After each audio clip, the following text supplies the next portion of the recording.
Another thing that grinds my gears is when I can't find the droids I'm looking for. Yeah, me too. What gives with that? And that's what really grinds my gears. Hi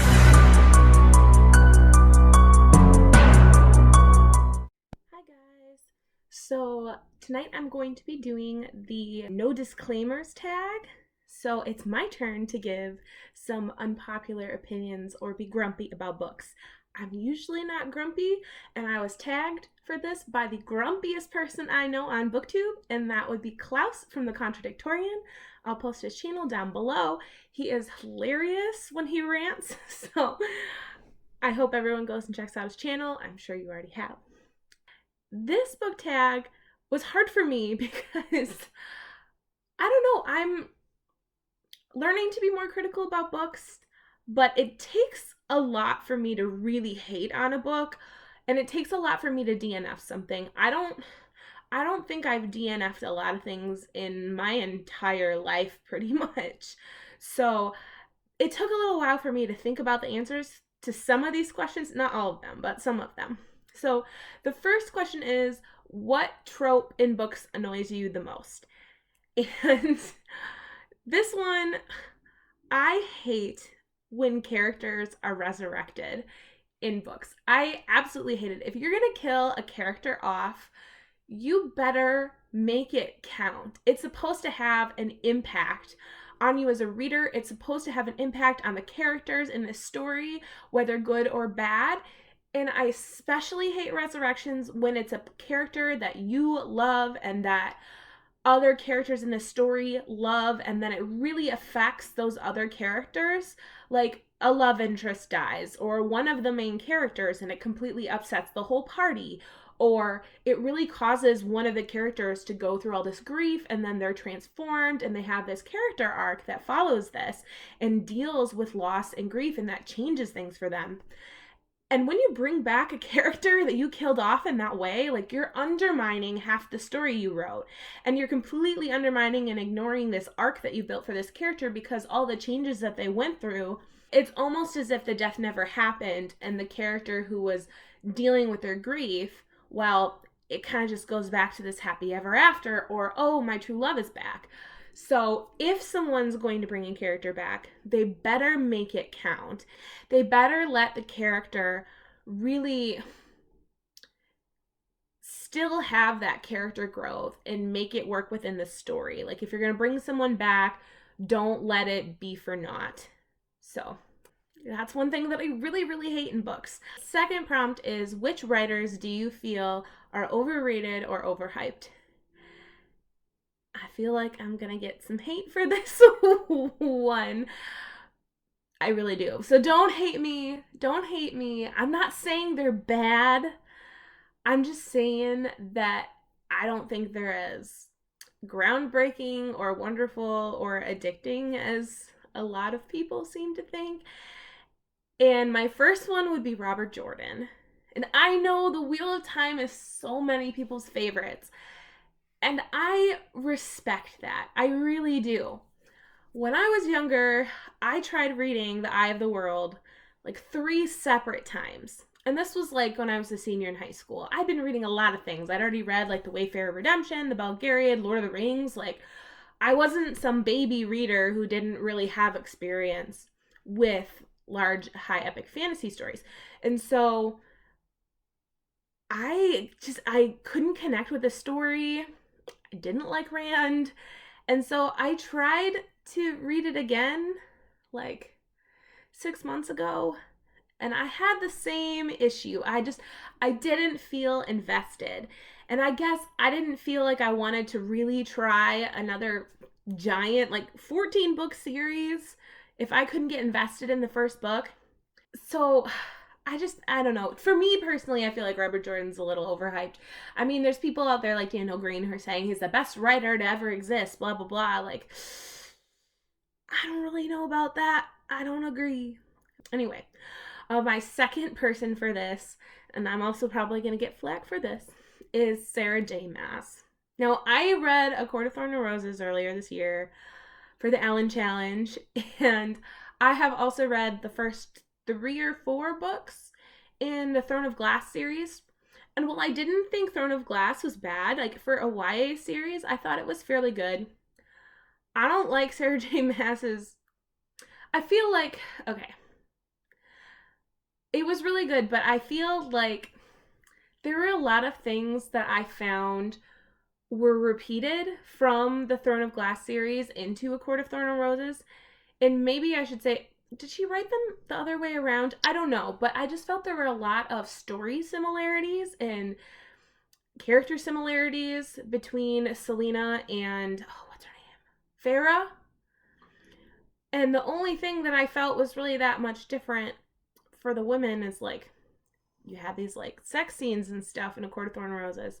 I don't know. I just think everybody says that she's this YA darling and this, steamy fairy romance stuff. And I've definitely read better fairy romances.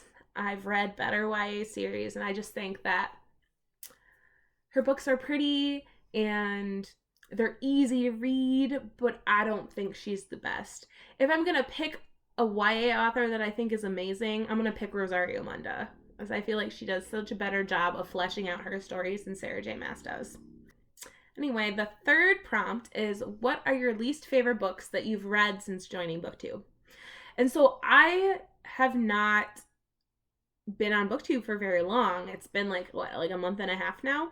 So I'm going back for like this year, so since the beginning of 2021, because I haven't really read anything bad since I started BookTube. I don't know. I feel like I know myself as a reader, and for the most part I don't read things that I would end up disliking. And I also haven't been like dared to read anything that I know I'm not going to like yet. So I would say the worst book that I've read this year was hands down Full Moon by Jim Butcher, which is the second book in the Dresden Files. And it's not a surprise that I didn't like this book. Like, everybody who's read Dresden Files says that Full Moon is their least favorite. And if I had been, that's the closest to DNFing a book I think I've been in a long time. And I really, really, really didn't like it. If I had not been urged by some of my really, really good friends to keep reading, if I hadn't been told it gets a lot better, I might have stopped reading the Dresden Files. And so I don't know what happened to Jim Butcher when he was writing Full Moon. There were so many storylines that didn't get wrapped up and some weird random things that I felt like were just thrown in there, and I didn't necessarily care for the characters as much as I did in the other books. I do like Billy and the Werewolves. They sound like an 80s hair metal band. And I like that they're popping up in the other books, but really, really, really, really hated Full Moon. It's not a long book, and it took me like 5 days to get through. Question number 4. What is a terrible ending that ruined an otherwise quality book? I had a hard time thinking of one because this one part popped into my head and I couldn't get it out of there. And I tried to think of another good example and I couldn't. But it's Breaking Dawn by Stephanie Meyer. And yes, when I was in high school, I read Twilight. So did every other girl in my generation. So sue me. And I loved them. And I stood in line to watch the movies. And my reading tastes have matured since then. But man, Breaking Dawn ending sucked. I hate it when I don't think this is necessarily a trope, but if you build up this whole thing through a book that's it's over 600 pages. If you're building up this whole battle scene and then you play out this entire bloody battle where there's deaths of characters and all these things, and you think as a reader, oh wow, she's stepping out of things, this has real consequences, it's going to be a big deal, we're not going to have a fairy tale ending, and maybe these books are getting better.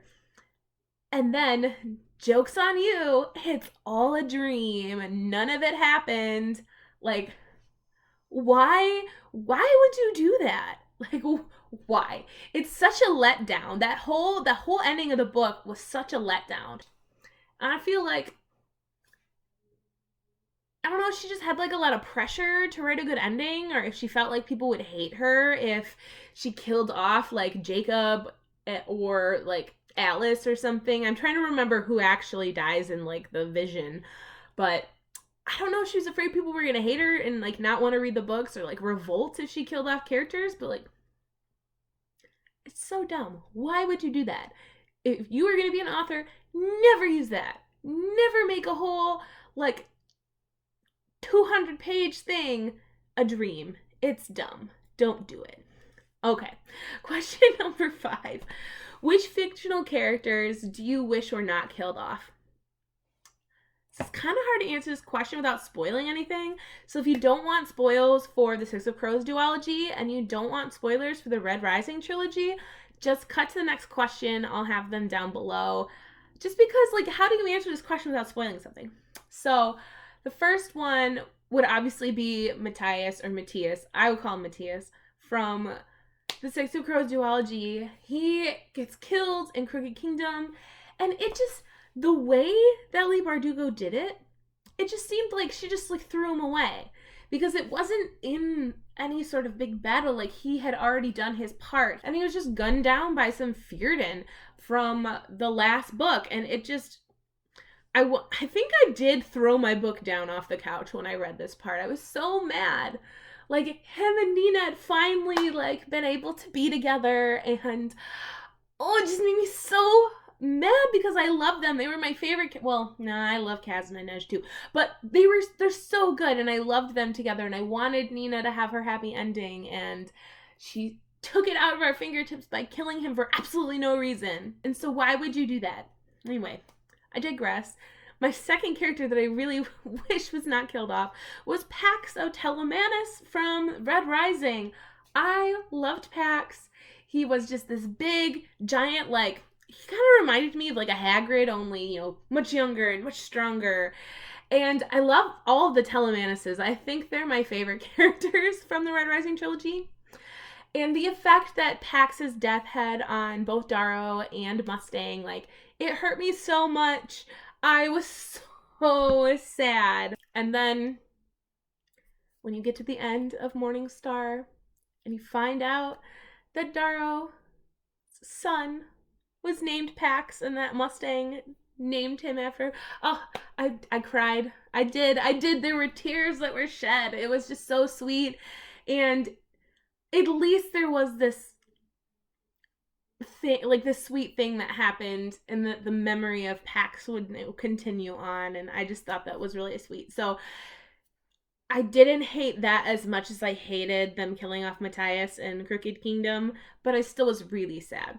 The hard part about picking characters that you don't want to be killed off is because, at least in most fantasy stories, when they're not using the stupid resurrection trope, it does have an impact, and it's important for the growth of the characters. So it's like, I don't really know what I would pick, because then the rest of the story wouldn't pan out the way it does. Question 6. What are some of your bookish pet peeves? My first one, my biggest one, because I've encountered it in a book that I was recently reading, no maps. Guys, if you're going to have a fantasy story and you're talking about, you know, cities or places or directions, like the Blade itself, why is there no maps? Why are there no maps for the first Law trilogy? I need maps. Before They Were Hanged is a big epic quest, and there's no maps. Come on. There has to be maps. If you're going to write a story, if you're going to be a fantasy author, please draw a freaking map. Thank you.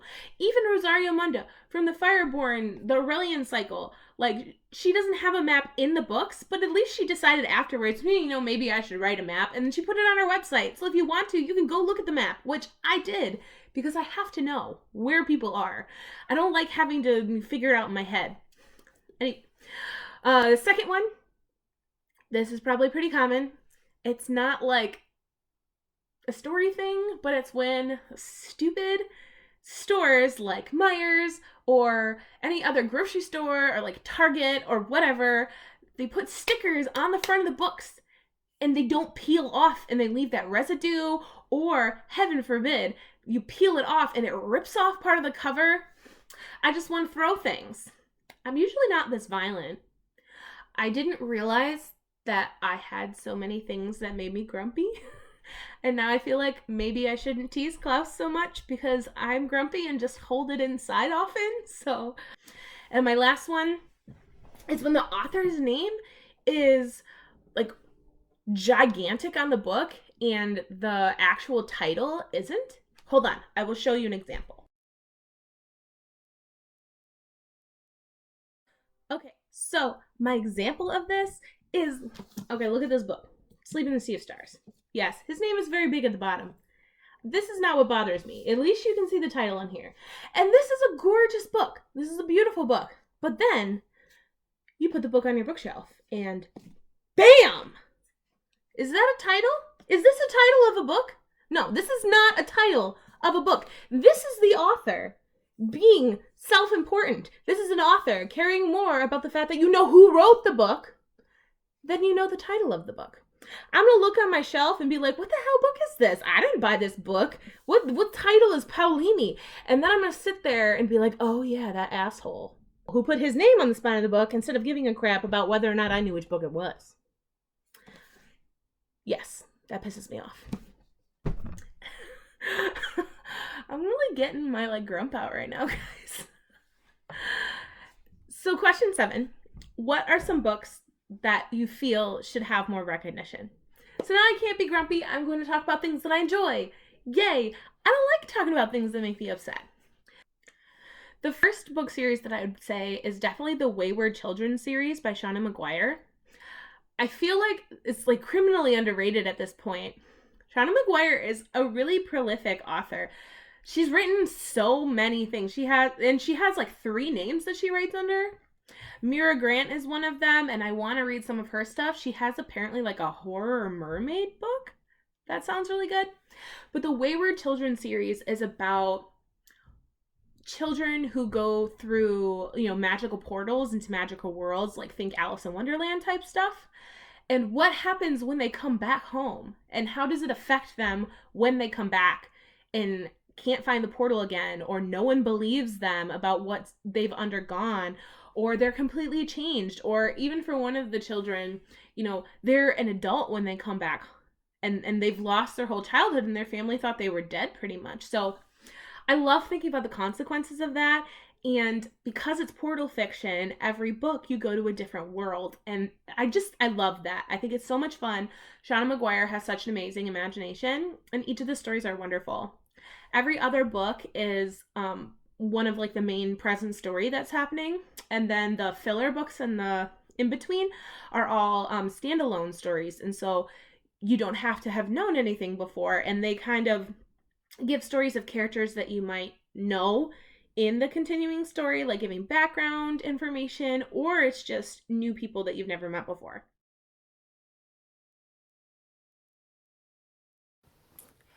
So question 8 asks me what I think about censorship and banning books. And this is just a really sensitive and delicate subject to talk about, depending on, where you're from, your country, your people, and what has happened in your past.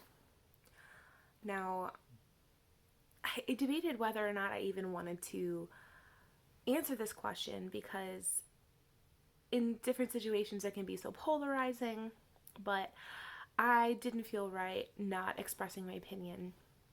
And my opinion is that, right now in my life, what I believe is that censorship is not the government's place, and that while there are books that I think may be dangerous in the wrong hands or have dangerous messages to be given out, I don't think that censoring them, banning them, getting rid of them, not allowing anyone to read them is not the right way to make sure that they don't incite violence or cause anyone to harm themselves or other people or anything like that. The political coup or whatnot. I think that censoring and banning books doesn't do anything good. All it does is take away agency from authors and from people who should have the right to express themselves and their opinions. And, as an American, someone who really values, our First Amendment and freedom of speech and freedom of the press and everything, censorship to me is something that would be really terrible to have. So, like I said, it's a very multidimensional issue. There's no hard right or wrong in this question because it's so subjective.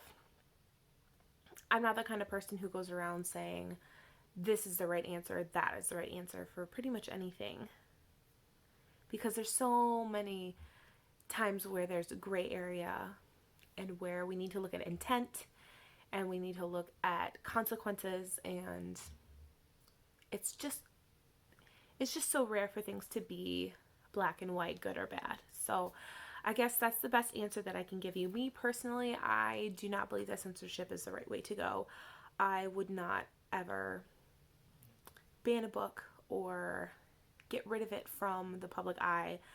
One of my favorite books is 1984 by George Orwell, and if you have read that book, you will see Orwell's take on what censorship could cause, the negative effects, and, you know, in his eyes, his slippery slope about what can happen when a country goes down that route. And let me tell you, it's not good.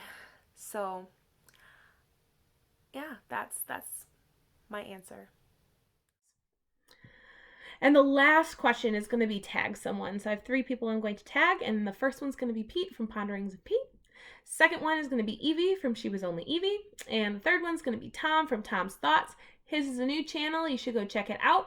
He's really active on some Discords that I'm on. He's a funny guy, and so you should go check him out. I'm going to link these below as well. This has been some unpopular opinions of mine, or some grumpiness of mine, and a little bit of seriousness. So this was a really different tag than the other one that I'd done. And so thank you, Klaus, for tagging me and making me think about all these things and be grumpy on camera. I will get you back one day. And I hope you guys have a wonderful night. If you liked what you heard tonight and are interested in more content from me, please subscribe. I would be ever grateful. And I will hit you guys again with another tag soon.